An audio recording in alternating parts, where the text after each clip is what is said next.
Mesdames, Messieurs, bonsoir. Merci de nous rejoindre sur Gabon News pour cette nouvelle édition d'information. Tout de suite, les principaux titres de ce journal. C'est ce matin au stade de l'Amitié dans la commune d'Akanda que le ministre de la Santé et de la Prévoyance sociale et les syndicats des agents de l'État et du secteur privé ont tenu une rencontre dans le souci de mettre en place une stratégie d'harmonisation des prélèvements de la Caisse nationale d'assurance maladie et de garantie sociale, un programme qui n'a pas été apprécié de tous. Depuis quelque temps déjà, le football féminin est oublié, d'où cette initiative des journées de réflexion à l'initiative de la Fédération gabonaise de football, dans le but de redonner vie à cette discipline aussi bien masculine que féminine. Je vous en parlais déjà en titre, les syndicats des agents de l'État du secteur privé ont eu une rencontre avec les membres du gouvernement au stade de l'Amitié. L'objectif de cette réunion était l'harmonisation des prélèvements de la Caisse nationale d'assurance maladie et de garantie sociale. Mekson Toutoum, Martial Tsonga et Refu Itoga.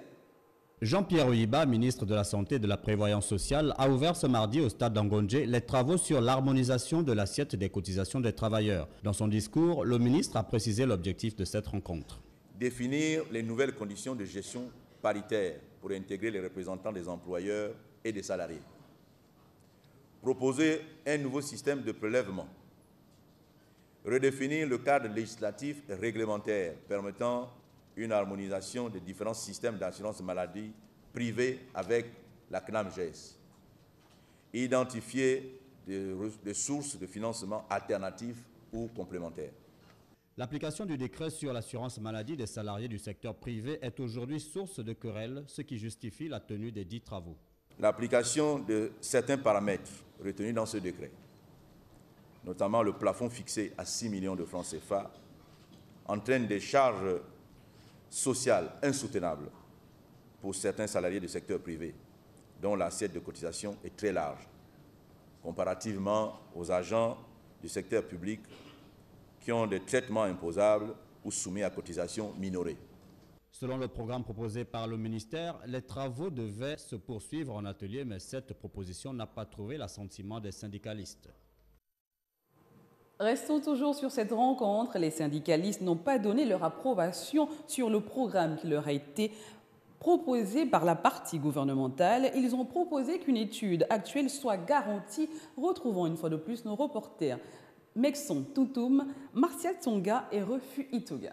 Le programme proposé par le ministre Jean-Pierre Oyiba pour le déroulement des travaux avec les partenaires sociaux a été boudé par les agents des secteurs privés et publics. Ces derniers ont rejeté la présentation de l'assurance maladie universelle qui devait être faite par Dr Inoua Aboubakar de l'OMS.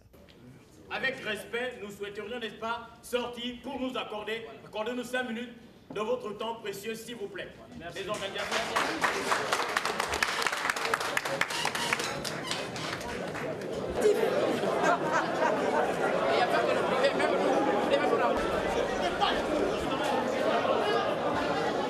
Les syndicalistes ont posé une condition pour entrer en travaux. Autant les travailleurs ont été un peu pris le coup, pour ne pas dire mécontents, du fait que nous passions directement à la présentation de l'assurance maladie avant que l'ordre du jour en question n'ait été modifié. Qu'à cela ne tienne. Donc, suite à la concertation que nous venons d'avoir, les travailleurs pensent clairement ce qu'ils sont. L'assurance maladie, la mise en place de l'assurance maladie obligatoire, telle que déclinée jusqu'à présent et telle qu'elle devait se faire de manière juste et équitable, doit reposer sur une base scientifique incontestable. Cela suppose donc des études qui s'appuient sur des données actualisées en termes de population, des travailleurs du secteur privé, en termes de population d'agents publics, en termes de chômeurs, etc., etc. Finalement, les discussions se sont poursuivies sans atelier comme prévu par le programme du ministère.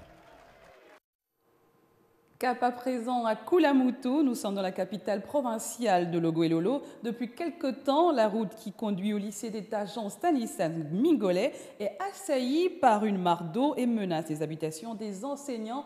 Une situation qui embarrasse ces pédagogues. Suivez ce reportage de nos envoyés spéciaux Martial Tsonga et Refu Itoga.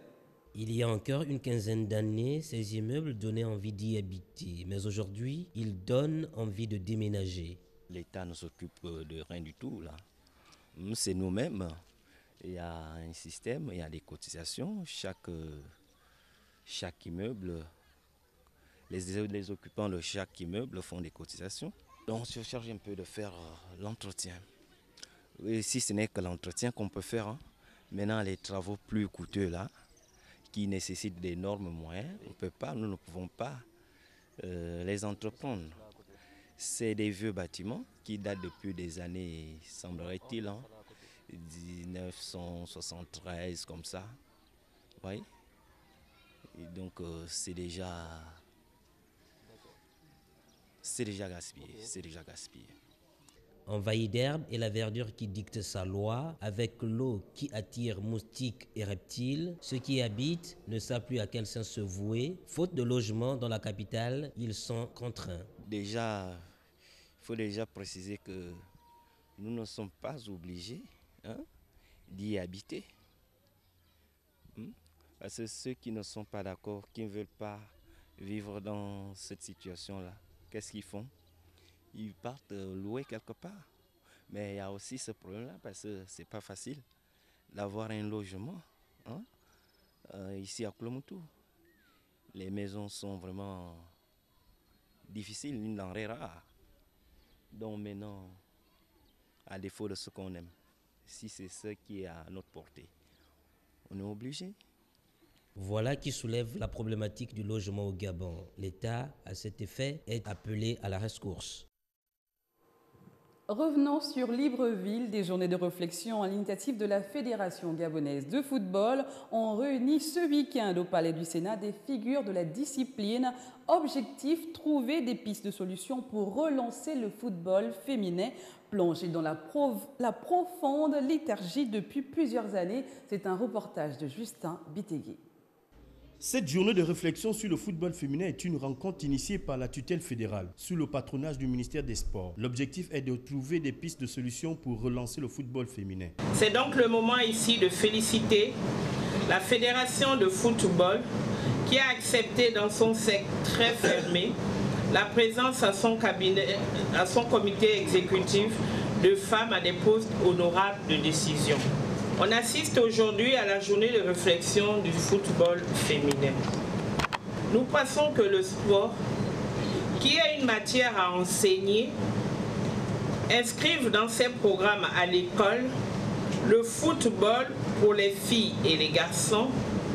Et comme il ne peut y avoir des apprenants sans enseignants, nous recommandons la formation sans distinction de sexe du football à l'INJS. La commission de football féminin s'est appuyée sur la participation des représentations des ligues et des arbitres. Nous souhaiterions que le football féminin ait un cadre juridique.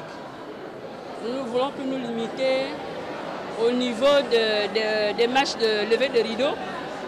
Nous souhaiterions avoir un championnat bien organisé comme celui des hommes, que les filles participent aux échéances internationales, que toutes les catégories soient représentées, en fait que ça se joue comme cela se doit.